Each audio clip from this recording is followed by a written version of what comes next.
तेजस्वी यादव ने देखिए मुख्तार अंसारी की मौत पर सवाल दाग दिए हैं, उठा दिए हैं। मुख्तार अंसारी ने जहर देने की शिकायत की थी। तेजस्वी यादव ये कह रहे हैं जहर देने के आरोपों की जांच होनी चाहिए। यह भी कहा कि संवैधानिक संस्थाएं इस पूरे मामले का संज्ञान ले। यानी तेजस्वी यादव ने मुख्तार अंसारी की मौत पर न सिर्फ ये सवाल उठाए और इसी सवाल के साथ देखिए कोई बच्चा भी समझ जाएगा कि इस वक्त सियासत हो रही है, जिसका जिक्र हम कर रहे हैं कि माहौल नहीं बिगड़ना चाहिए, क्योंकि एक ट्वीट, एक जनप्रतिनिधि का बयान और कई लोग भड़क उठते हैं और वही मासूम भड़क उठते हैं जो शायद सोचते हैं कि जनप्रतिनिधि जो कह रहा है वो पत्थर की लकीर है और उसी लकीर पर चलते हुए धर्म के नाम पर अधर्म हो जाता है। और तेजस्वी यादव का ये ट्वीट सामने आया, इससे पहले पप्पू यादव का भी ट्वीट यहां पर सामने आ चुका है। ये तेजस्वी यादव के जरिए कहा गया है, मौत पर सवाल दागते हुए, मौत पर सवाल उठाते हुए मुख्तार अंसारी ने जहर देने की शिकायत की थी। अगर तेजस्वी यादव जानते हैं, क्योंकि वो तो खुद एक सियासी तौर पर मंझे हुए हैं, अगर वो जानते हैं कि शिकायत की थी, प्रार्थना पत्र दिया था, अफजाल अंसारी ने कहा था, तो जांच भी तो हुई थी, वो रिपोर्ट भी तो यहां पर सामने आई थी। अमित पांडे हमारे साथ में मौजूद है। अमित, जांच हुई थी उस दावे की, जांच हुई थी उस आशंका की कि धीमा जहर दिया जा रहा है जेल में, मुझे क्लियर आई थी रिपोर्ट सारी। 26 मार्च को जैसे ही तबियत बिगड़ी 14 घंटे रखा गया, ये नहीं कि 1 घंटे बाद डिस्चार्ज कर दिया गया और फिर जेल की सलाखों के पीछे भेज दिया गया, बारीकी से देखा गया। ये सियासी पार्टियां समझ नहीं रही हैं या जानबूझकर नासमझी दिखा रही हैं? और सबीना, जैसा कि आपने भी पप्पू यादव से यहाँ पे सवाल पूछा और रूबिका ने उसका जिक्र किया था, तो सवाल ये उठता है आखिरकार ये राजनीतिक पार्टियां ट्वीट और अपने अभी बयान तेजस्वी यादव और पप्पू यादव जैसे लोग कर क्यों रहे हैं? मुख्तार अंसारी, अफजाल अंसारी खास तौर पर पूर्वांचल की राजनीति के एक अहम शख्सियत थे और जब जब चुनाव होते थे तब जो तमाम जो पार्टियां थी, राजनीतिक पार्टियां थी, इस परिवार को अपने साथ जोड़ने की कोशिश करती थी। और ऐसी हालत में जब मौत हो जाती है और उसके बाद अब इन पार्टियों का जो इस तरीके से बयान आना, इनसे जुड़े जो वोट बैंक है, इनको कहीं ना कहीं कम से कम इस सीक्वेंस हम ये ऐड कर सकते हैं कि उसको आकर्षित करना या उससे अपने आप को जोड़ना और हमदर्द जताना, क्योंकि ये बात इसमें कोई दो राय नहीं थी। लगातार ये चुनाव जीतते आए थे और इनके बड़े भाई भी अफजाल अंसारी भी सांसद रहे थे गाजीपुर से। पूर्वांचल में हमेशा ही इनका जिक्र होता था जब भी एक राजनीति की बात आती थी, जब भी एक राजनीतिक शख्सियत हैसियत की बात आती। तो इन राजनीतिक पार्टियों का जो बयान है, इसी सहानुभूति से, इसी इनकैशमेंट को हमें जोड़ के देखना चाहिए। और अब ये चुनौती है आने वाले दिनों में कि कैसे ये जो अपनी बातें हैं, संवैधानिक संस्था का नाम जो ये ले रहे हैं, ये अपनी बातों को ये साबित भी करें। मेरी सहयोगी रूबिका लियाकत के पास एक बार फिर से रुख करेंगे।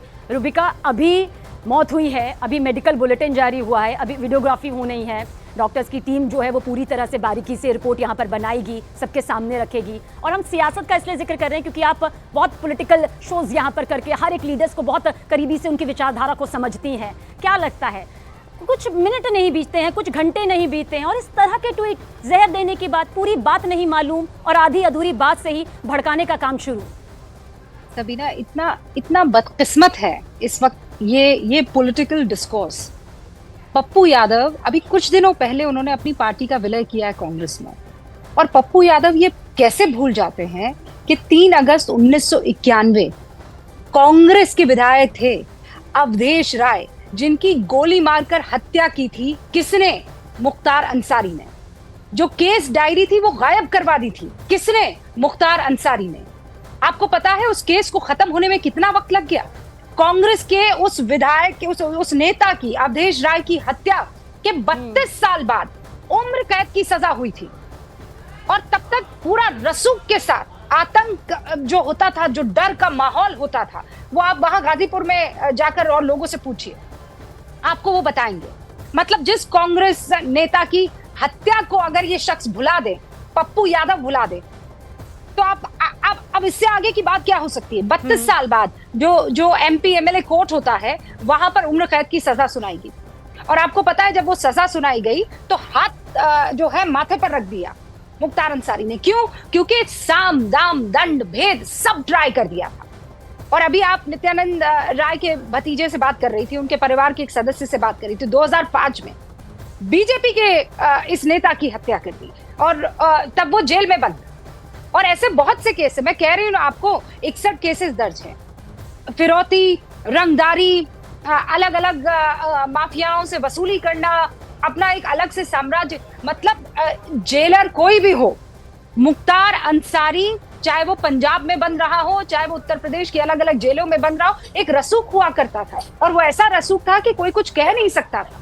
और आज की तारीख में जब इतने बड़े अपराधी की मौत हो जाती है और वो मौत इलाज के दौरान होती है, आपने खुद देखी है वो तस्वीर और आप दिखा रही है, बार बार इलाज, जब जब तकलीफ हुई है तब तब इलाज। और अब से कुछ देर पहले अमीश देवगन आकर क्या बता कर गया? अमीश देवगन ने क्या कहा? अमीश देवगन ने ये बताया कि अंदर की खबर है कि रोजे रखने से उनको मना किया गया था क्योंकि अंदर उनकी तबीयत, डिहाइड्रेशन की सबसे बड़ी समस्या होती है। जब आप वॉमिटिंग की शिकायत लेकर वहां पहुंचे, वो इतने कमजोर अंदर से थे कि उनको डॉक्टरों ने कहा था कि देखिए आप परहेज कीजिए, आप इस तरीके से रोजे मत रखिए, आप एक बूंद पानी नहीं पी सकते हैं जब रोजा करते हैं, वो बहुत कठिन चीज है। मतलब आपको 12-12, 16-16 घंटे जो है वो बगैर खाने के, बगैर पानी के एक बूंद के गुजारने होते हैं। और जब एक शख्स बीमार है, अंदरूनी जो शरीर के हिस्से हैं, वो अंग जो है वो अगर आपको साथ नहीं दे रहे हैं और डॉक्टर आपको मना कर रहे हैं और उसके बाद मान लीजिए आपकी तबीयत खराब होती है, तो फिर आप थोड़ी अल्लाह पर वो करेंगे, आप सीधे तौर पर कह रहे हैं कि जहर देकर मुझे मारने की कोशिश की जा रही है। और वो भी तब जब आपके लिए डॉक्टरों की 3 डॉक्टरों की, अभी तो अमित आपके सामने मौजूद है, आप उनसे पूछिए, डॉक्टरों की 3 टीम जो है लगातार उनकी निगरानी कर रही है। यही सवाल अमित रुबिका लेते हैं। और देखिए, हम ये दर्शकों को, सभी पॉलिटिकल लीडर को खुले शब्दों में बोल भी रहे हैं, हम ये नहीं कह रहे हैं कि अगर 60 से ज्यादा केसेस है तो धीमा जहर दे दिया तो चलो बात बन जाएगी, या इस तरह से कार्डियक अरेस्ट हो गया तो इससे कोई फर्क नहीं पड़ता। हम ये कह रहे हैं ये सब एक प्रक्रिया के तहत हो गया, ये सब अचानक हो गया, उन्हें मना किया गया था, मेडिकल बुलेटिन यहाँ पर सामने आया है और अभी तो बहुत सारी रिपोर्ट्स का सामने आना बाकी है, उसका तो कम से कम इंतजार यहां पर जनप्रतिनिधियों को करना चाहिए। पप्पू यादव कहते हैं मैं दुनिया छोड़ दूंगा, पुण्या नहीं छोड़ूंगा।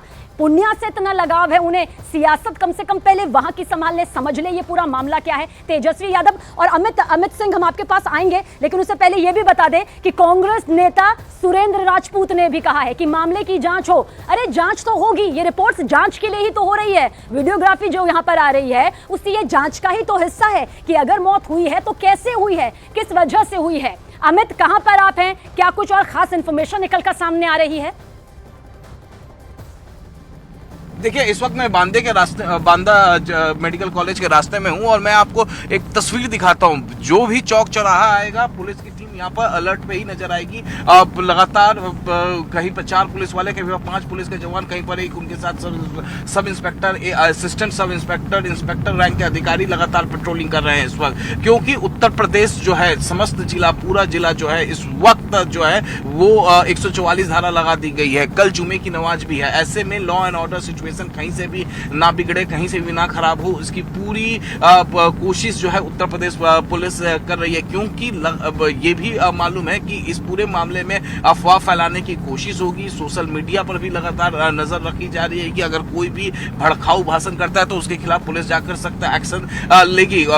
इसीलिए न्यूज 18 इंडिया अपने दर्शकों से अपील करता है कि किसी भी भड़काऊ पोस्ट पे वो ना जाए, किसी भी अफवाह पे वो ना जाए। वो देखें कि किस तरीके से मुख्तार अंसारी का इलाज 26 तारीख को हुआ था, जब उन्हें अस्पताल लेकर आया गया था, मेडिकल कॉलेज लाया गया था, वहां पर तुरंत उनको आईसीयू में एडमिट कराया गया था।